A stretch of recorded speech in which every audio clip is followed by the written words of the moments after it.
This is the Demystifying Mental Toughness Podcast, hosted by David Charlton, and you're listening to this podcast to help you build your own mental toughness, or so that you can support other people or your clients better. Either way, you will learn more about developing this plastic personality trait that all but guarantees that you will perform better and lead a more prosperous life. Welcome back. Happy Friday the 13th of October.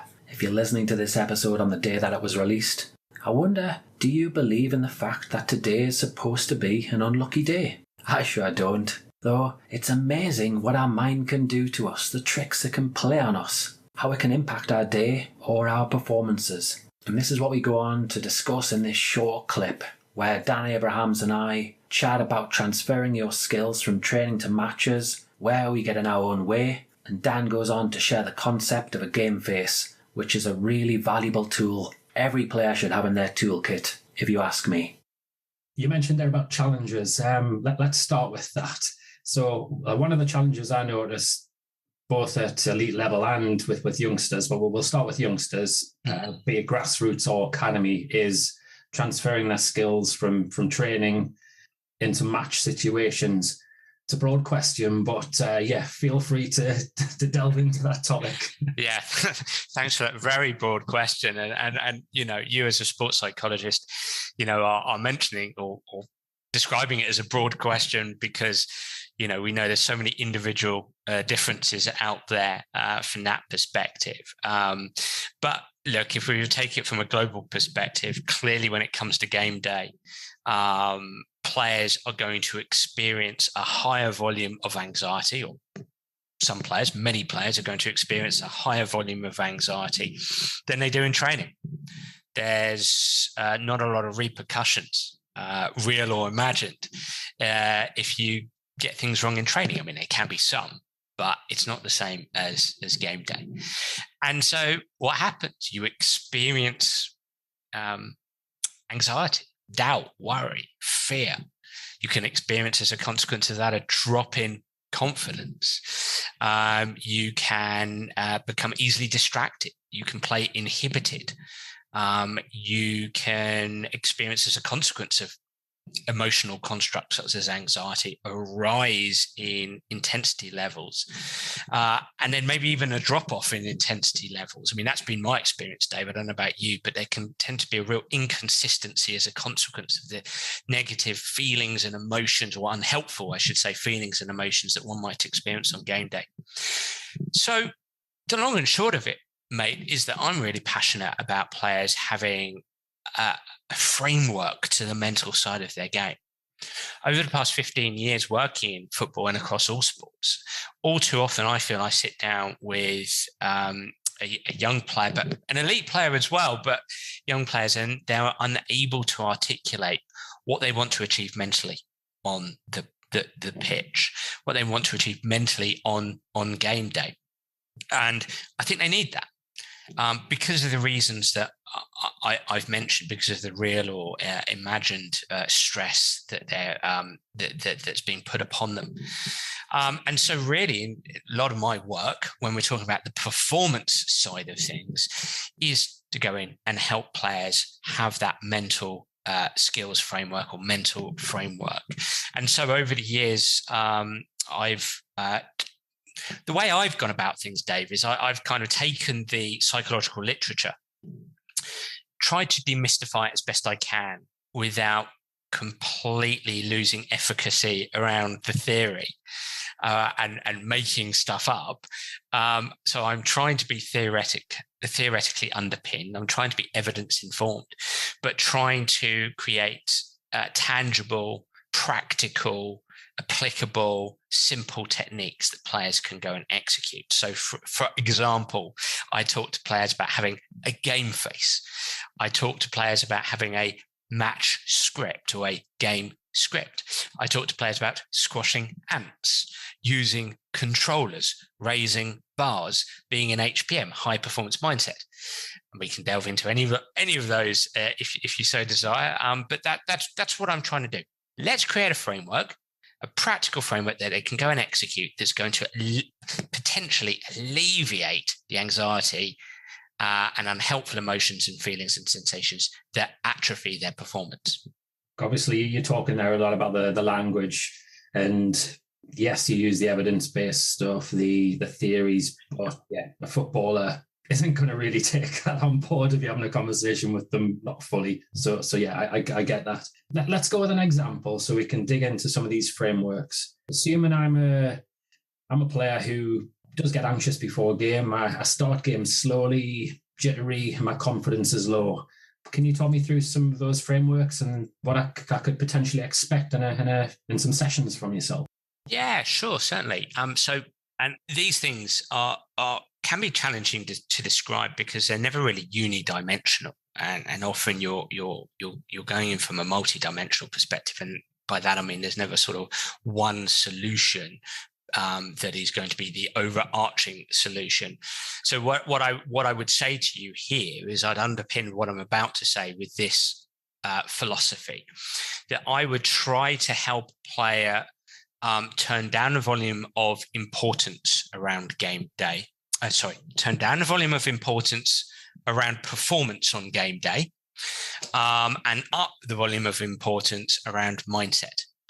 Let's talk about a game face. So with reference to what I've just said, I want players to be less focused on, I've got to perform, it's game day, I've got to perform, I've got to impress, I've got to stay in the team, I've got to show the coach how good I am, I've got to score, I've got to keep a clean sheet.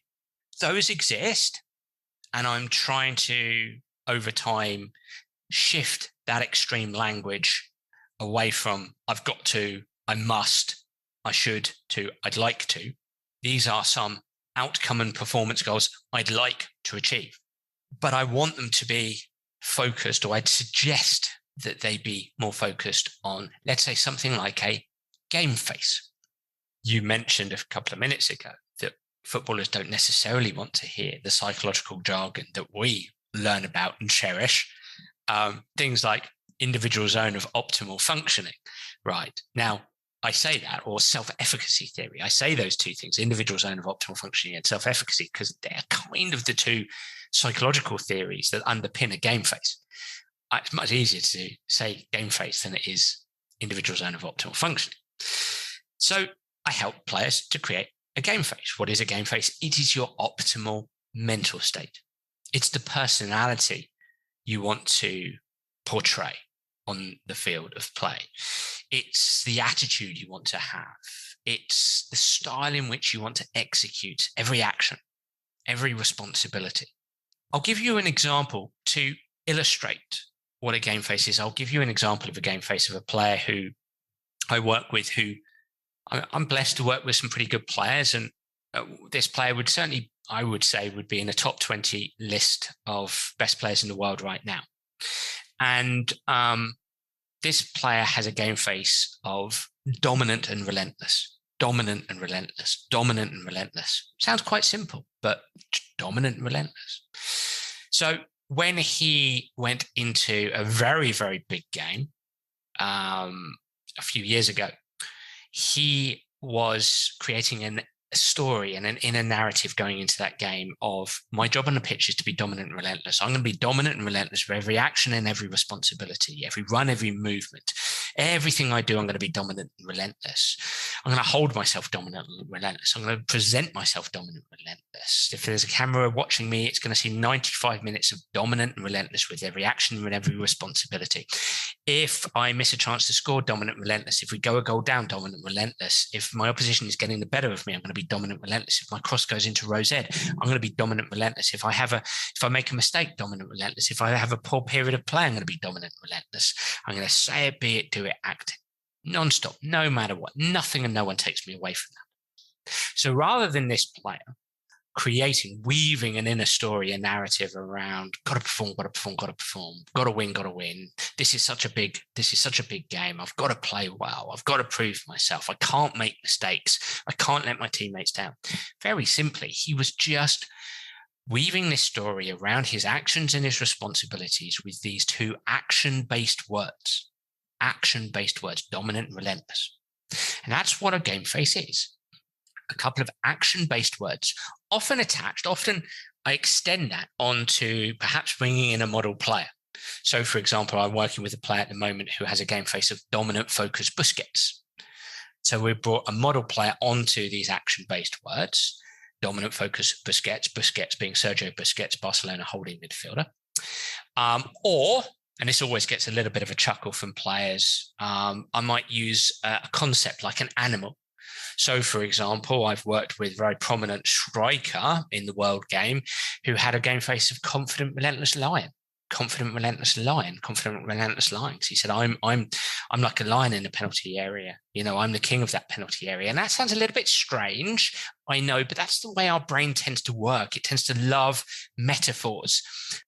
So then, I hope you enjoyed Dan's insights. I certainly did. It helped me reflect on the way I go about my work, as does the whole episode 93. So should you want to hear more from Dan, please do go back through the archives and seek this episode out. Now, the concept of a game face to you, what does it actually mean? To some, dominant and relentless, as Dan mentioned, is a surefire winner. To others, it's imagining being calm and composed. Some people need brave and confident to inspire them. What keywords could you use to help yourself overcome some of the things that stop you performing your best, I wonder? Perhaps strong and dominant when you're in the face of big physical players. Certainly that's something I've come across. The reality is there are lots of situations that can throw us off in a match or in a competitive situation, be it in football, rugby, cricket, whatever sport that you play. So, some little advice from me. I'd come up with a few different ideas up your sleeve. Don't just focus on dominant and relentless. Maybe you need calm and composed too. Give it some thought.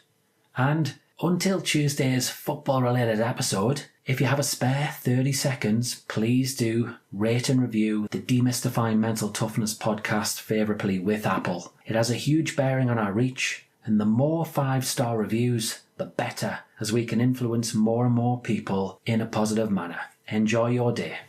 If you enjoyed this episode of the Demystifying Mental Toughness Podcast with David Charlton, do check out my website, sport-excellence.co.uk, and my online sports psychology resources. The Sport Excellence website has essential resources for anyone looking to build their own mental toughness or the mental toughness of their athletes or teams, or if you want to achieve peak performance more often or optimal functioning. The Sport Excellence website has everything you need to keep moving forward and thrive. So go on, head over to sport-excellence.co.uk to find out more.